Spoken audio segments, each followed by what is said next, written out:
I'm Chef Laura, and we are going to be making some shortbread cookies right now. And the first thing that we're going to use is 1 cup of butter.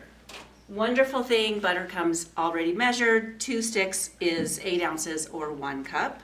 That's going to go right into our bowl. And this is softened. You want to take this out at least a couple of hours before you're going to use it. So that's half a cup. And our other half a cup is going to go right in here. And short dough or shortbread cookies is actually a very simple process, which is very nice. The next thing we're going to put in is our sugar and salt. So in this container I have our 4 ounces or rounded half cup of sugar and a half a teaspoon of salt. And we're just going to mix these together slowly without beating a lot of air into it. So what you want with a short dough or a shortbread cookie is you want it to be very tender. We don't want to overmix things, and we also don't want a lot of air in it. If we beat a lot of air into it, it's going to literally get too fluffy, and then they won't hold together. So I went up to 4 on this mixer, which is about medium, just to get that mixed together. Don't go over medium, whatever mixer you've got that you're using. You can use a hand mixer. Once that is blended together, you're going to go ahead and just add your egg and your vanilla. And I have 1 egg and about half a teaspoon of vanilla in here. We're going to start on slow.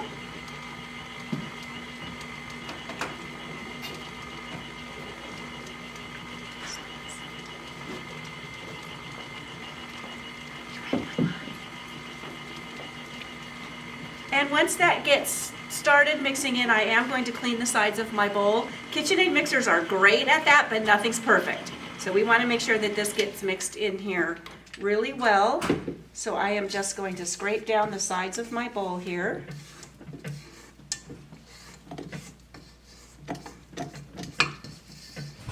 And I'm going to scrape down the paddle a little bit as well.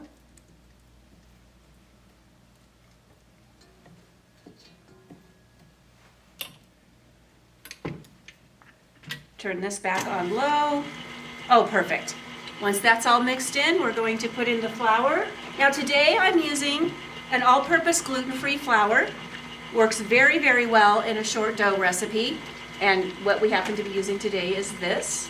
And this is an all-purpose, meaning it has the gum in it that it needs to hold the baked goods together. So if you're using a gluten-free, you want to make sure that you look for measure or cup for cup. You can also use all-purpose flour, just regular all-purpose wheat flour.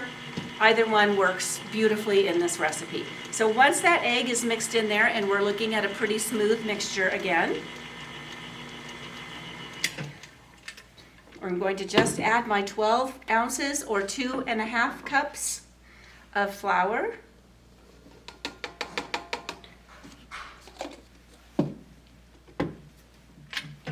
And get that mixed in. And again, don't go that high. You want to keep it on low and just mix that in. Now this happens to be gluten-free flour. We could mix this and they're never going to get tough because it doesn't have any gluten. Gluten is what makes your products tough if you overmix things. But we're going to pretend like we're using all-purpose wheat flour and just be very careful and not overdo it. So once that flour is just mixed in, we are done.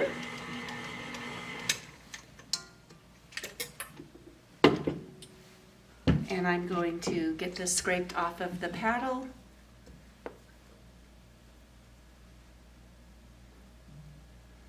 And this needs to chill before you use it. This is a pretty good consistency. It doesn't have to be super cold. You don't have to do it for a day or anything. A couple of hours is plenty of time. It does 2 things. It makes the dough firmer, easier to use. We can roll it out. You can cut it into shapes or just whatever you want to do when you're making your cookies. But it also gives it time for the flour to hydrate into the rest of those ingredients. and just make it nice and smooth. Since we're not mixing it for a long time, we want to give it time for everything to meld together, for that flour to be absorbed. So I am just going to take some plastic wrap.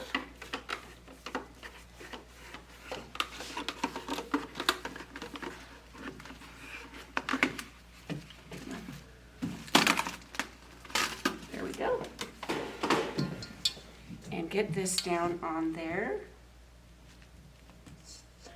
And if you got a little bit of flour, it's all right. Like I said, it's going to hydrate into this. And then I am going to pat it down so that it's a little bit thinner, so that it chills evenly. So one of the things that you want to do when you're chilling dough, whether it's cookie dough, pie dough, whatever you happen to be doing, make it fairly thin. This is about an inch thick. And what that will do is it will cool evenly. If you have a big ball and you put it in the refrigerator, think about it. The outside's going to get very, very cold and the inside isn't going to be chilled yet. So you have to do it longer, which is not efficient. And it cools unevenly. So this way, we've just got a nice little disc. And this is going to go into the refrigerator for a couple of hours, and then we will finish making our cookies. Our shortbread cookie dough is chilled and ready to be rolled out. So I'm just going to do a little bit at a time. And you do want to make sure that it is pliable. So if you've had it in the refrigerator for a long time, you may actually have to let it come to room temp a little bit before you roll it out. There's kind of a fine line. So the center of this is still a little on the chilly side. That's all right, I'm just going to use my muscles. And I do have some flour on my parchment paper here. So you can roll this out on whatever you normally use to roll something out. Parchment paper works, a cutting board would work, a clean countertop would also work just as well. And when you are rolling out short dough for cookies, you don't want it to be super thin. These are a very tender cookie, and if it's too thin, they'll just fall apart. I'm going to put just a little bit more flour on the top. So because we were using the gluten-free flour, that's what I'm using to dust it with. There we go. Oh, beautiful. All right, so for today, I'm just going to cut these into a rectangle shape.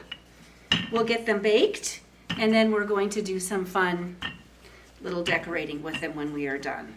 So I've got this, that's about 1/4 of an inch, maybe just a little bit thinner than that.